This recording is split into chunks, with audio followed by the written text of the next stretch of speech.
फिलिस्तीन पश्चिमी एशिया का एक ऐतिहासिक इलाका है जिसका इतिहास हजारों साल पुराना है। यह जमीन यहूदी, ईसाई और मुस्लिम तीनों धर्मों के लिए पवित्र मानी जाती है। प्राचीन समय में यहाँ कनानी, यहूदी और रोमन सभ्यताएं रहीं। यरूशलेम इस क्षेत्र का केंद्र था, जहां यहूदी मंदिर, ईसाइयों का गिरजाघर और मुसलमानों की अल अक्सा मस्जिद स्थित है। 7वीं सदी में इस्लाम का आगमन हुआ और अरबों ने इस पर शासन किया। फिर ऑट्टोमन यानी उस्मानी साम्राज्य ने 1517 से 1917 तक यहां राज किया। प्रथम विश्व युद्ध के बाद फिलिस्तीन ब्रिटिश शासन के अधीन आ गया। ब्रिटेन ने यहूदियों को इस क्षेत्र में बसने की अनुमति दी, जिससे अरबों और यहूदियों के बीच तनाव बढ़ गया।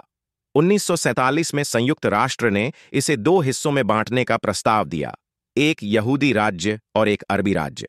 यहूदियों ने प्रस्ताव स्वीकार किया और 1948 में इजराइल की स्थापना की।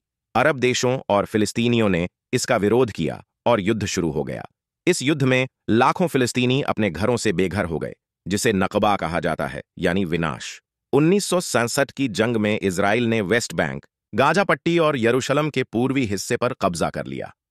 आज फिलिस्तीन 2 हिस्सों में बंटा है, गाजा, जिस पर हमास का नियंत्रण है, और वेस्ट बैंक, जिसे इजराइल ने घेर रखा है।